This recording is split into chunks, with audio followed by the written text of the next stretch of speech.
रसुवामा बाढीको वितण्डा। प्रधानमन्त्री बालेनले जनताको ज्यान जोगाउन एकसाथ चाले 6 कदम। सेनादेखि निजी कम्पनीका हेलिकप्टर समेत राखियो स्ट्यान्ड बाई।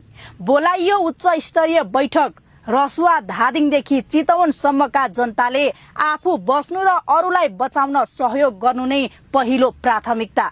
यो विपत्तिमा सबैले आफ्नो तर्फबाट सकेको सहयोग गरौं। तिब्बतबाट ओर्लिएर आएको भोटेकोसीको रोदन अहिले त्रिशुली हुँदै मुगलिन र चितवनसम्म पुगेको छ। रसुवा र नुवाकोटमा बाढीले भयानक वितण्डा मच्चाएको छ।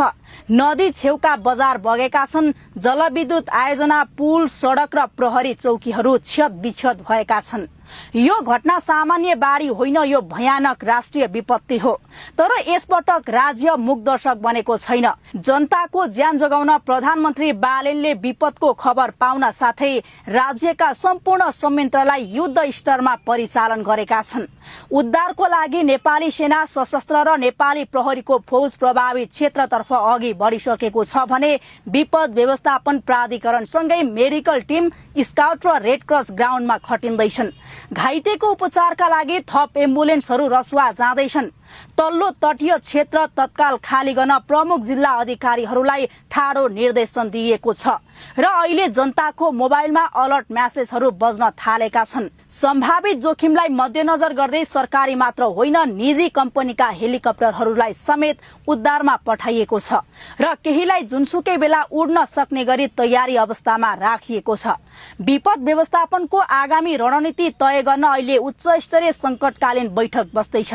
साथै नागरिकको सहजताका लागि सूचना र राहत बुझ्न 1234 100 र 1111 नम्बरका हेल्पलाइनहरू 24 घण्टा खुल्ला गरिएका छन्। अवस्था अझै पूर्ण रूपमा नियन्त्रणमा आइसकेको छैन। बाढी पूर्वानुमान शाखाले स्पष्ट चेतावनी दिएको छ कि रसुवाको बाढीको धक्का मुगलिङसम्म पुग्दैछ। त्यसैले पृथ्वी राजमार्ग र नदी करिडोरका सडकहरूमा तत्कालका लागि यात्रा रोक्नुहोला।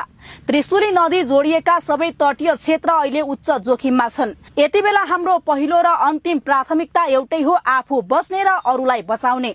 सरकारले आफ्नो संयन्त्र परिचालन गरेको छ, तर नागरिकको हैसियतले हामीले पनि आफ्नो तर्फबाट सकेको सहयोग गर्नुपर्छ। आफन्त सम्पर्कविहीन छन् भने नआत्तिनुस्। राज्यको रेस्क्यु अपडेट कुर्नुस् र इमर्जेन्सी नम्बरमा कल गर्नुस्।